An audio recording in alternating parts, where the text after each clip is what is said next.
Hi guys, Jackie with Famished Farm. Guess what? Rod did a bunch of trimming of some dead trees on the north property line yesterday, and look what I'm left with. Let's get to work. But first, let me show you what he actually cut down.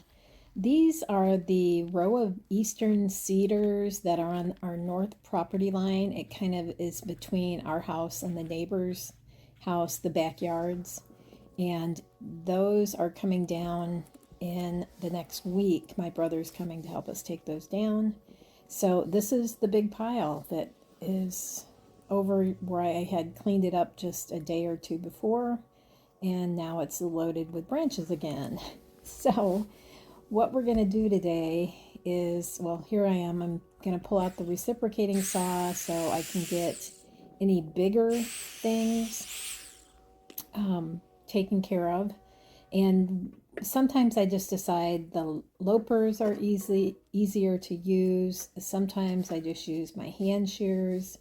And what I'm going to do is, these are relatively straight branches, and they range in size from about 4 inches across down to, nothing. So I think they'd be great sizes for an arts project, which I hope to get done in the maybe next year. So I'm going to try to rescue all of these branches that are going to come off these trees, the ones that are straight-ish. And I'm going to basically take all the little limbs that are coming off, twigs basically that are coming off from the branch, and clear them down just to a basic, relatively straight piece of branch. And then I'm going to create something like these. So I've really always admired English gardens, and many of them use wattle fencing just to kind of delineate different parts of the garden beds. Some people actually use them for livestock fencing. There's lots of different things you can do with them. You can make them movable. You can make them a fence in place. Just tons of living wattle fences. So I'm intrigued by them. But unfortunately, the house that we live in now, I don't have any willows or like red twig dogwood like I did at another house we lived in previously that would have worked for that. So what I'm going to do is do more of a stacked wood fence or a dead wood fence. And these can be real artistic too. Unfortunately, these Eastern cedars that are coming down are pretty straight. So pretty ones like this, or even these are kind of out of the question because I don't have any unusual curvy, crooked, neat looking pieces of wood to use. So we're going to go with a version that is like this. And the reason I like this one is I can make it in relatively small sections and kind of do it piece by piece by piece. So that's my thought. Now in the short term, we are going to have an open piece of real estate there between the neighbors and our fence line, our property, and that's kind of a problem. They have dogs, we have dogs. A dog, Tilly, who loves to go visit the neighbors, and in particular, she likes to go on their carport and eat all of their cat's food. So Pumpkin's food dish, Pumpkin they freeze feed, and unfortunately, Tilly is on a special diet where she's not supposed to eat just any old food, and guess what? That's probably her favorite food is Pumpkin's cat food. So we're gonna need to put up a temporary fence, which remains to be seen. I have yet to make it to Home Depot to see what our just kind of T-post and hardwood cloth type fencing options are, but that's in the short term. That's going to be what we use. So let me go back to this video and what I'm showing you here. As I get rid of the little twigs off of each of these branches, it's going into the burn pile on the burn barrel. And then when I walk off camera, like I just kind of did there, I've got all of the big branches standing up in my leaf corral, which is where when we get to leaf season, I mulch all the leaves, and then the leaves all go into this little kind of an extra part to my compost pile, but it's all just strictly leaf mold. So they're basically just in that little corral for now, just get it out of the way. And there I go. And then as I start doing this more, I come across smaller branches that maybe aren't as tall. Like I'm trying to judge by the size of the burn barrel how, which pile I want them to go into. The smaller ones I'm going to stick kind of straight ahead of me to the right of the burn pile, the burn barrel. And those might be used more for a gate. Those are going to be smaller branches, thinner, and they might make a better gate. So that's what I'm doing. And that's kind of how I'm separating these. And every once in a while, if I have a real green piece, that I just kind of flip behind the firewood in the back of the picture there. So between the neighbor's chain link fence and the firewood, it's green wood that's too crooked to go into the wood chipper, and it's awaiting the day when maybe we have a bigger wood chipper to use with this fence part, this taking down the dead tree project. We probably will have to get a wood chipper to get rid of the bulk of the tree material quickly. But when we do that, if we have time, I'm going to grab that stuff from behind the firewood stack there and get that into a chipper. But it's got to be a bigger chipper. It just will not fit into my 1.5-inch chipper. So that's kind of what I'm doing as I'm working through this process.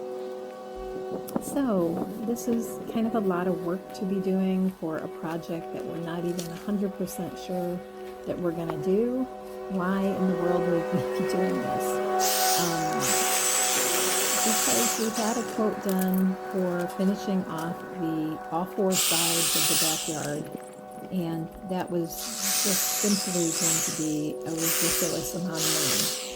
And we do kind of like it open, and we don't have a deer issue thus far. And we do like it open.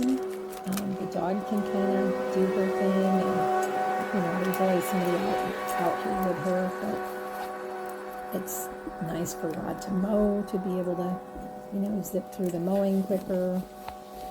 But it does bother me that Tilly so often goes to visit the neighbors and gets the cat food. So I really do want to finish off the 2 sides that are on the north side of the property. So the plan is to get just a temporary hardcloth type fence up, and then work piecemeal on this artistic design fence. And then over time, I've already ordered them. I've got a privet hedge that I want to put in that will be on the north property line, kind of where the existing trees were. I'm going to take the privet hedge, and they're just little bare roots, so they can go in just about anywhere, so the roots won't be an issue. And they're going to be, sticks when I get them. So it's going to take several years for them to grow up to be of a size where we'll actually get some windbreak and privacy break and all that. But in the meantime, we just need something temporary to keep the dog within bounds of our backyard. But yeah, this is kind of a tedious day. Luckily, the weather was perfect. This was another day that was, I think, in the upper 70s, mid to upper 70s, and beautiful sunny. We had a great breeze, and basically I can spend the day in the shade working away at this pile of branches, and it was just a very relaxing, just a nice day. It's really a luxury to be able to do a project like this, and with the thought of saving tens of thousands of dollars, as opposed to putting up a wood privacy fence. It just, to us at our stage in life, we're both retired, it just makes sense. I need to mention too how delicious this smells back here. Working with cedar branches, it just smells like an old-time cedar closet or a cedar chest. Maybe my dad made a cedar chest in shop class that I still have in my house. So this is it's a really cool day, and I am a soap lady, and fragrance is pretty important to me. So this was kind of an interesting day scent-wise also. So here's one of those green branches I was talking about. I'll go ahead and take off all the little branches that I need to, and as I get to the top of this, wherever I cut this off, what's going to be left is not going into the firewood stuff, because I want that to season for a while before we think about using it for firewood. So these pieces, you'll see, I'm just going to flip it into the little void behind the firewood, and then that will go. Eventually it'll get taken care of with a chipper, or it will just get to the point where I just start using them in the fire pit. So using the reciprocating saw for part of this project was really a great suggestion from Rod. I think he thought I would be safer than with the chainsaw. Either way, we both got pretty proficient in chainsaws during 2004 when we had 3 hurricanes go through Orlando and we had 5 trees come down. But I've been in the ER or in the doctor's office so much in the last couple of years that he's probably right. I'm probably at the point in life where maybe a chainsaw should not be in my repertoire. But that little reciprocating saw, it is great for so many things. When we had our tiny house with the big garden, and it was 2/3 of an acre of garden and a 485 square foot house. So it was just beautiful gardens. And I would use that to cut back the ornamental grasses and just tons of things that were maybe more woody, that were big enough that maybe I couldn't get the lopers around them, but that reciprocating saw just cut right through them. Oh, I know one thing in particular, Baptasias. The root balls of those, and I don't know technically if it can be considered a root ball. It's something that you divide, and I would use the reciprocating saw to divide those because they were impossible. My preferred method of dividing perennials like that, like hostas, is just a big steak knife. But that reciprocating saw does a great job for projects like that also. So the little opening there directly in front of me to the neighbor's field, I have been wanting to fill that with a hedgerow or shrubs or something to prevent some of the damage that I had this last year from the farmer's chemical overspray. So I've been researching what to put in that place. Now, I've looked at things that are sustainable, like willows, and just things that would make a great dual purpose. So I could use willow branches to do the wattle fencing that I would like to do.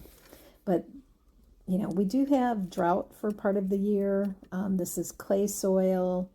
I'm not near a water source, so willows perhaps are not the best choice for this particular area. They are, however, fast growing, which would be great. So I've kind of decided on a privet, and I did talk to our extension office, and they did say to please avoid the Chinese privets because those are a nuisance plant. And I don't know if that's in all areas of the U.S. or just the southeastern part of the states. But this is a North Hedge privet, I think is the name. And it's a company up in Tennessee called Green Thumb. And I'm buying just little bare root, basically, or even plugs, I think this newest batch may be. And it is a, botanically, it's a ligustrum, and I'm probably going to slaughter this. Ligustrum iboleum is the botanical name. So hopefully this will be a good choice. And I've got 50 of them coming whenever they get here. So several of them will go into the hole up here that you see past the burn barrel. And I'm planting them, I think, about 3 feet apart, maybe a little closer in this area. So it will, I'm just torn between too close together where they eventually die out and too far apart that lets more chemical in.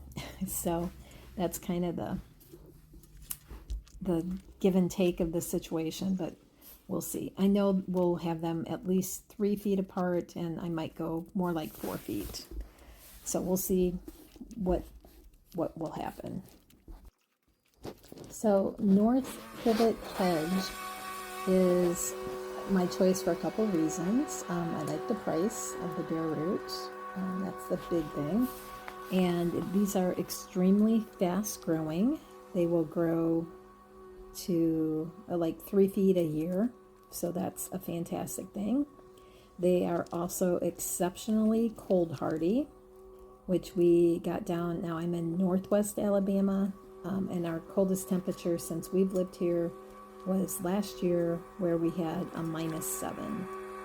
So that's kind of I think, the top of the range as far as cold goes.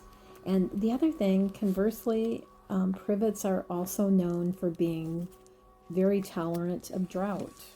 So it's all a good thing. Of course, we'll have to run hoses and keep them on a soaker hose, as we're probably the first year getting them established. And we'll definitely do that because I don't want to invest in all of these trees and then not have them survive. So that will not be a problem. But it just had those features that I really liked. The price, the cold tolerance, the drought resistance, and the fast growing. So I think it's perfect actually for both sides of our property, the north and the south side, where on the north side we're looking more for a privacy hedge and a windbreak. So that fast growing thing is going to be very important. On this other side, it's not critical, but it's very helpful not to have chemical overspray hitting your garden. You can see our pile is dwindling down. This is nearing the end of 4 hours of work this particular day. Yes, it is not horrible. It's not, you can even say this is, back-breaking to any extent. Very easy work. It's just kind of monotonous. So I am happy to be having this pile get down to the very end here. That's a good feeling. But guys, do you have any suggestions for cool looking kind of DIY fence ideas that we might consider using on the north side of our property? If you do, please leave a comment down below. Would love to know what your ideas are, and if you've done anything like that in your property, let me know. Especially if you have pictures posted somewhere online, that would be great. But guys, so we're gonna finish this day up with a quick sweep up of this area. The burn barrel is just about full, so what I'm gonna do is just, I think, scoop all of these little bits and pieces into a pile, and then the day that I do the burn pail, the burn barrel, I will just, kind of feed that burn barrel. So our timeline is coming up fast on this project. Today that I'm recording this, it is Tuesday. My brother is due in town on Thursday, which means on Friday we'll probably do most of the difficult trees, get them done first off. Some of the trees are, the big tree is close to or into one of the power lines and the cable line. So those are things that we have to be mindful of. And this is my brother's business, so I have complete faith in what he's going to help us with here. But yeah, it's finally, this is something that we wanted to do since we moved in, but we didn't want to do it until we kind of had in mind what we were going to do, what was going to take its place. And so I've spent, this is now 3 years that we've been here. So I've spent many, many hours thinking about what that row of trees or row of hedges or what that's going to look like. So I'm happy to say we're getting there. So here it is, all cleaned up, guys. That's the little tiny pile that will go into the burn barrel eventually. Those are the little twigs that will go into the gate. There's the burn barrel. And then over here, this is the leaf mold area that I was talking about, that I'm just stacking these branches up till we're ready to use them. That's it for today, guys. Thanks for being here. Come back another time.